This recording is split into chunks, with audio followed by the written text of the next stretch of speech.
I'm Matt Fagerson, and you're watching Rugby Wrap-Up. Next on Rugby Wrap-Up, Major League Rugby 2022, Power, Ray, and McCarthy with an Eastern Conference preview and predictions. Rugby Wrap-Up brought to you in part by Sheehy Auto Stores. It's easy at Sheehy. The Pig and Whistle, the world's best rugby pub. And Lean and Limber, stretching your way to a healthier lifestyle. Well, hi, everybody, and welcome back to this week's Rugby Wrap-Up Major League Rugby edition with the superstars of the pundit world, Mr. Bryan Ray calling in from Halifax, Nova Scotia, Mr. Dan Power calling in from Australia via Denver. Gentlemen, welcome. Dan, let's start with you. Your backdrop is in honor of Australia Day, which we had earlier in the week. Happy Australia Day, January 26th. Yes, special day, as you can see, the harbour. It'll be packed. Right now, actually, as we're recording, Australia Day down there. So I think the boats keep moving at those speeds. It's not going to be packed. There's not going to be anything going on. They got to slow down, hang out, smell the roses. I needed that video editing when I was playing, make me a little bit faster. We've been good. A little bit faster, all of us, right? And Bryan, you're up in Nova Scotia. And you're at the stadium. It's looking spectacular behind you. Yeah, this is actually a stadium that Major League Rugby is going to be visiting in a few weeks. This is the York Lions Stadium in Toronto, the new home of the Arrows this year. Looking forward to them beating all comers in the 7 games to be played there. York Street is a great location in Toronto. Justin Trudeau should send the Prime Minister sled to Nova Scotia to get you to Toronto under there should be no circumstances that can delay Bryan Ray getting to Toronto for 2022 for one game. Come on, Justin. You've done more with less. Maybe Murray from Flight of the Conchords could help out with it. It says here we're going to have a tour bus. No, it's the rugby itinerary, isn't it? All right, there's only 2 of you. You're not a big rugby team. You don't need a bus. Pull some strings at the New Zealand consulate behind you. I think it's just up down the road from where you are, Matthew. Yes, it is. Just across the way here. But let's get down to the nitty-gritty. Let's get to what folks came to hear and see. They came to hear us talk about Major League Rugby 2022, the Eastern Conference, our Eastern Conference preview, coming on the heels of last week's stellar Western Conference preview. Let's start it off, and let's start with New England, Dan. So New England is commonly in the northeast of the... No, I'm just kidding. Not the geography, silly. The Free Jacks. Scott Naffy comes in. Ryan Martin goes to the Rebels. So you trade a Kiwi for a South African.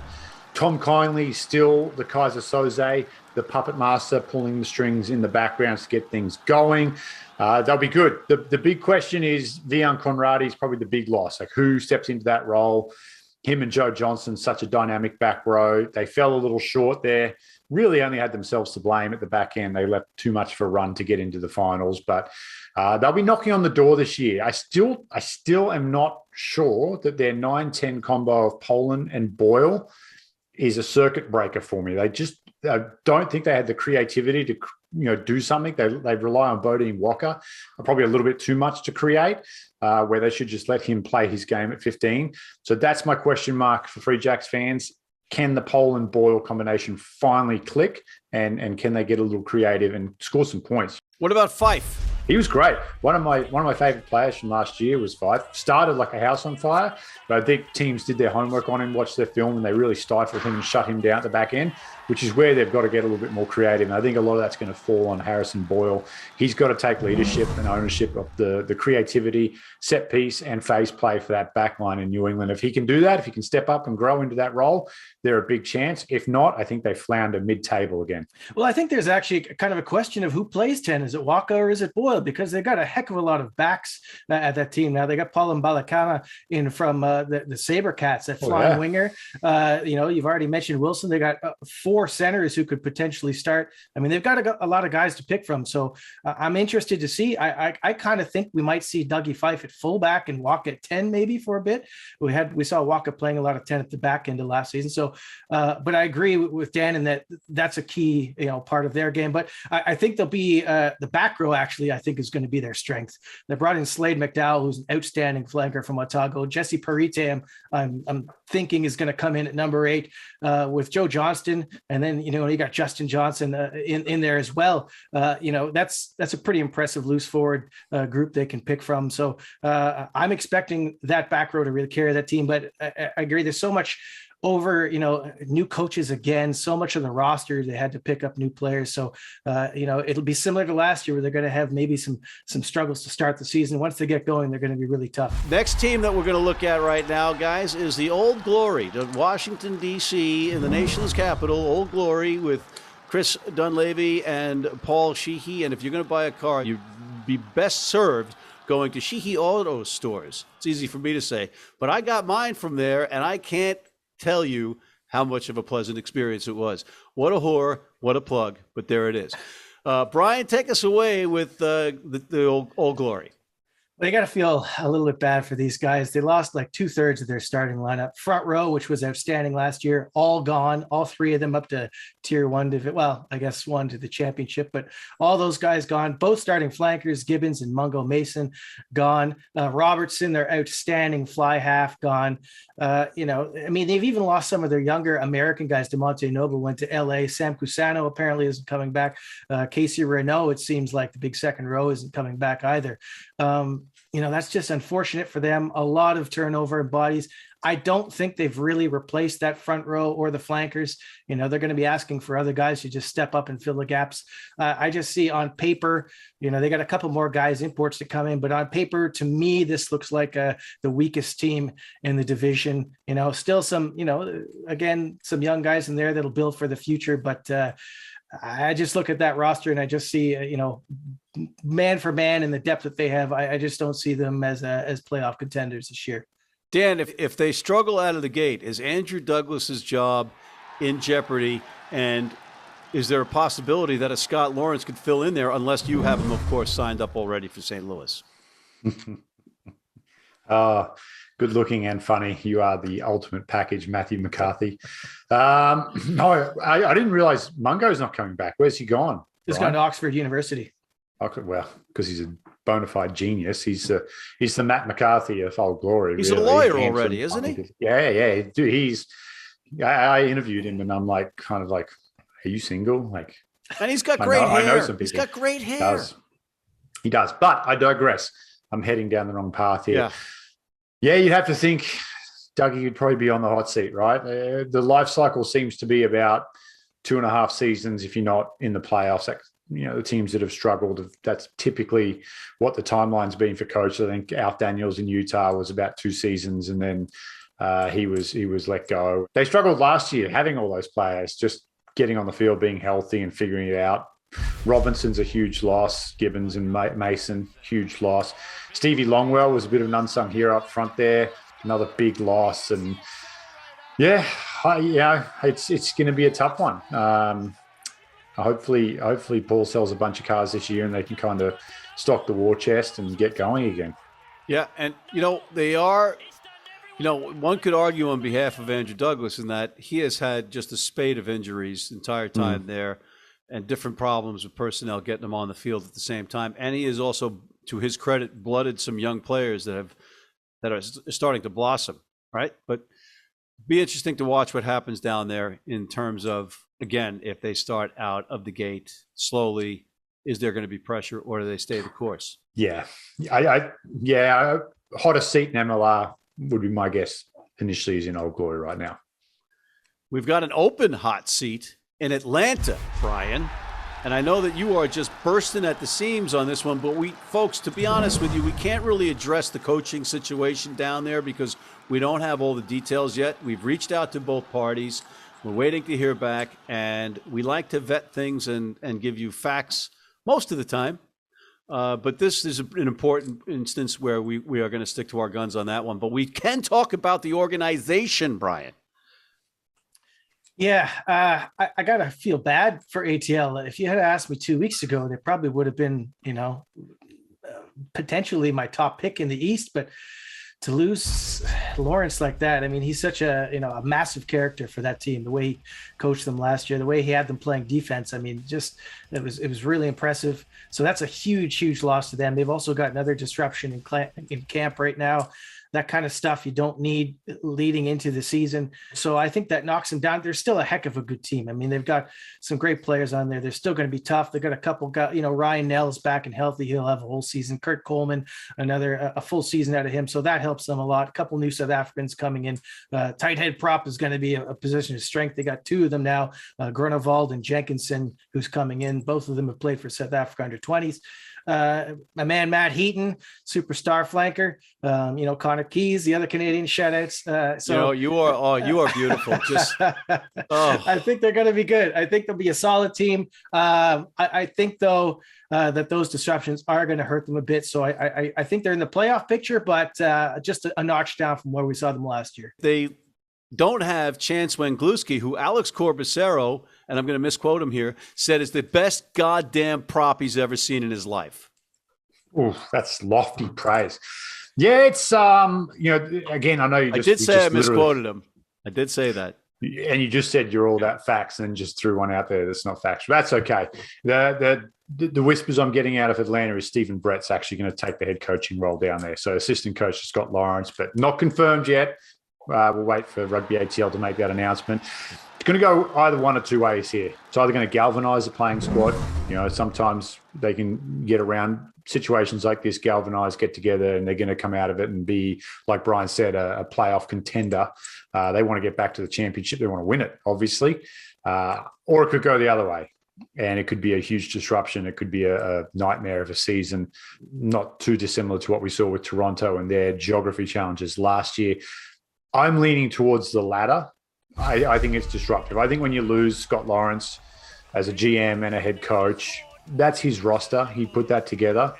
I don't know. I just trying to put on like a player's cap here and think about there would be, to me, there's a lot of distractions. There's a lot of unknowns still. You're on the eve of the season, and I just don't see like a really strong player leader. Like Matt Heaton obviously is, but who can, because he's Canadian, right? He's Canadian, he drinks Tim Hortons.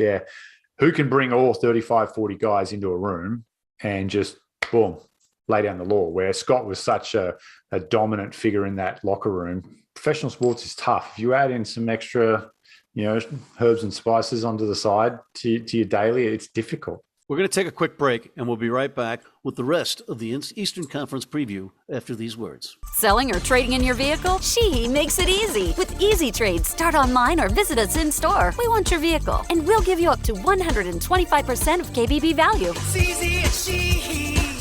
Sheehy.com.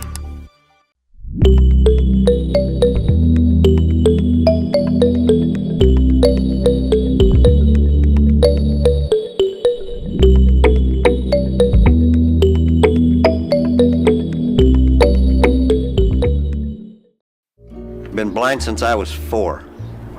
And I've never seen a beer commercial or a beer label. None of that stuff influences me. I drink beer because of the taste. And my beer is Pabst Blue Ribbon. It has the taste and the flavor. What do you think's on the label? I think there's a naked woman riding on a unicorn, jumping over fire.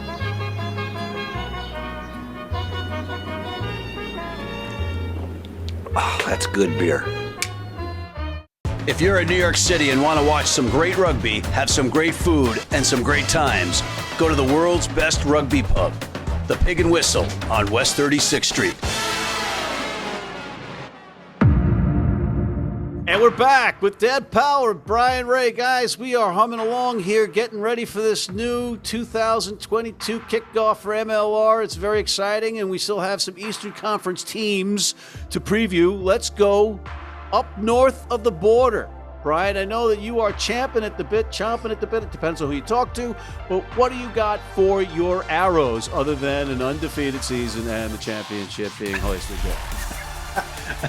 I'm waiting to see if I pick them to lose any games this season. We'll see. But, looking at the outgoing list, you see, Tukelet and Levas and Manu Montero and Manu Diana and Taylor Adams and Ben Lesage. And you're looking at that and you're like, man, that sucks. And then they've quietly put together a pretty strong roster. They've got depth right through the side. I mean, probably 3 deep in almost every position. I mean, not necessarily star guys, but guys that can fill in and get the job done. I think there's a couple important things there. Obviously, playing at home is a massive help. So you have to figure they're going to win at least 6 of those 8 games minimum in Canada. So that's a big help. The second thing is they haven't had the kind of disruptions with visas and that kind of things that other teams have had. I think there's only like 2 guys who haven't arrived in practice so far. So they look well rehearsed. I mean, they routed Old Glory in their preseason outing. Well rehearsed. Is this a dance troupe? What is that? That sounds like my wife. You know, they change up the coaching and what kind of roster. outfits are they wearing at their rehearsals? Goodness, McCarthy.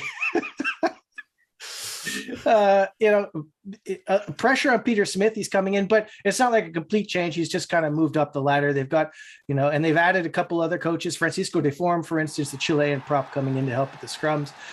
They've got these 2 guys who are just world beaters out there. Sammy the Boot and Kyle Bailey is a huge pickup from NOLA. Sammy for the whole season. I love it. Great goal kicker. So I think there's a lot to look forward to. Are they at the can they go, bottom to top? I don't know, but they're certainly in the playoffs 100%. Whether it's the top, well, I guess there's a couple other teams we got to go through first, but I'm very optimistic for this season. Dan, can Bailey go from sweating his rugby balls off to freezing his rugby balls off and play effectively enough? 100%. He was born. He's like Bane. He's like, oh, you merely adopted the cold. With the pattern. That was my bad. You merely adopted the cold. He was born up there, mate. He's tough. I think, honestly, Kyle Bailey's signing has flown under the radar a little bit. He's a massive pickup. Yeah. Like, he's leadership, he's line-out ability, forward pack a bit. Like, man, I'm a big Kyle Bailey fan. And I think we talked a little bit before we came on how much I love Sam Malcolm, just as a player, as a person, as a leader. To have him for a full season is going to make a huge difference. They're going to be nearly impossible to beat at home. York Stadium's going to be packed. Toronto fans are going to be so excited to see the Arrows back in town. Fingers crossed there's no restrictions and we can pack out that stadium. But I think Bryan's been pretty generous at 6. I think they'll go undefeated at home. I think it's going to be the hardest road trip in MLR this year. Going to LA is always tough, but you get to go to the Coliseum. It's sunny. It's nice grass. It's like Toronto, even in April, can sometimes turn on a nice little, minus in Celsius for my Canadian brothers and sisters, Fahrenheit, low 30s, high 20s. So Toronto, I'm bullish on Toronto. I'm pushing the chips in on Toronto this year. On paper, you're right. They lost so much, but in a sneaky, fast kind of way, they rebuilt that roster, which is good for the league and it's good for Toronto. And I can't wait. I really would like to go up there. I'll take my brand new car from Sheehy Auto Stores and drive right up to Toronto because it's just a pleasurable drive. How many miles of gallon are you getting on that thing? Oh, Matthew? Too many. Yeah. I feel guilty. It's so many. Yeah. I feel so guilty.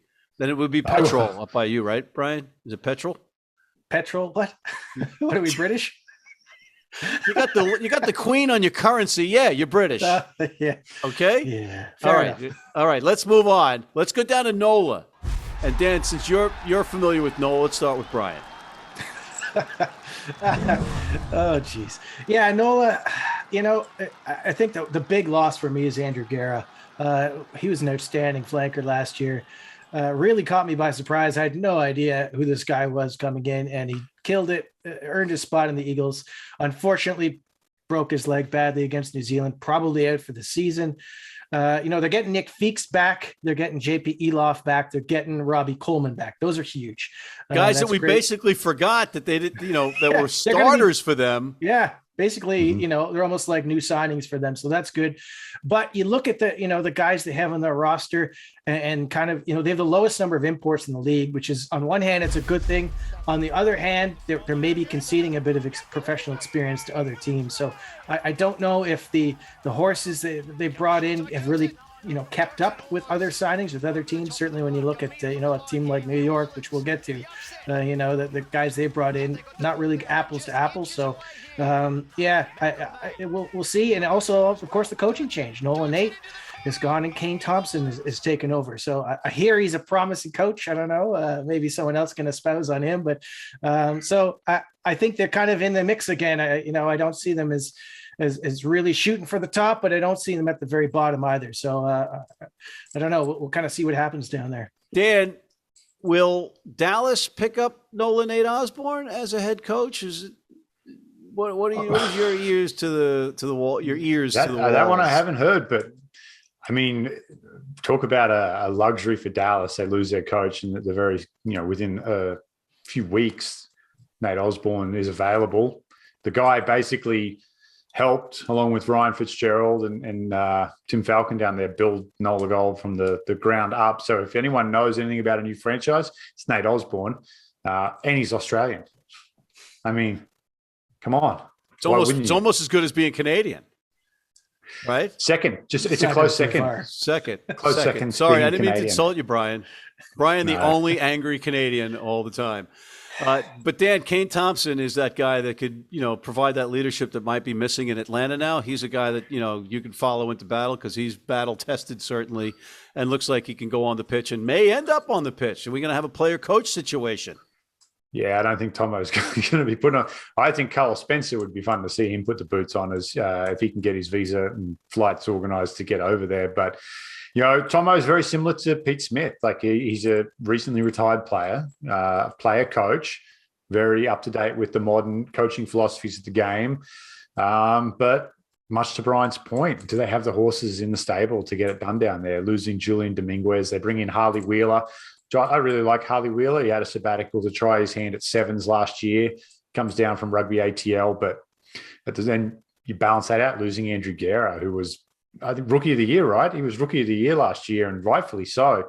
I hope get well, Andrew. I want to see him back out in the field sooner than later. But they can stay healthy. They can give it a shot, but they've got to stay healthy because they just don't have the depth to really run deep into that player pool.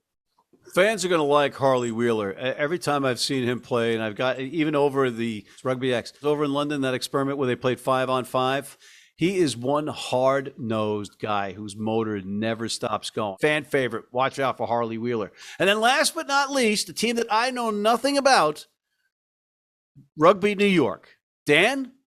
Number one. They'll win the East. Sorry, Brian. I'm really sorry.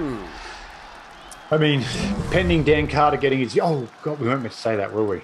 Can we edit, Johnny? No, I'm just kidding. Dan Carter's not going to New York. They got Sam Windsor. Why would you take Dan Carter when you've got Sam Windsor? It'll be the battle of the Sammies. Malcolm versus Windsor on the boot there on the East Coast. Point scoring. It'll be neck and neck all year. New York are built to win. I like the team. Marty Veal, some stability. They've got stability at the coaching position with Marty Veal. But he's what and Marty Burke now? Back for a full year this time. Marty Burke, he had good things about Marty Burke as well. They'll have a soon-to-be-announced home. I don't know if we're allowed to announce it, but it's not in my backdrop and it's not in Matt's backdrop. So we'll just leave it at that. No, that'll be good. That'll be good. I mean, I like New York. Got a good mix in that forward pack. They're tough. Sounds like they're going to be a bit of a thorn in the side for my Toronto Arrows. They've done something a little bit different to other teams. The guys they've picked up are ready now. They're all around that like 30, late 20s, 30, a little bit pushing 30. So they're all ready to go, so they brought in a few new guys, but these guys are battle tested. I mean, O'Connor at 7, impressive player. Ed Fido, this Samoan winger, I think is going to light it up. He's really smashing with ball in hand. Jason Emery, I like him, really versatile player. He was a superstar in New Zealand at age grade level. Just hasn't quite, didn't quite had some injury problems in Super Rugby. So, I mean, there's some very good, impressive signings. Apparently, there's more to come. I don't know. I wish New York's communications were the standard that their squad might be. But they look like a good team. Joe Marler. I'm loath to say they're going to win, though, but they certainly look. I mean, they're in the top 2 in the East for certain. Whether they're number 1 or not, I guess we'll see what happens. Dan's saying number 1. I try to be as objective as possible down here. I see the guys, I see them training.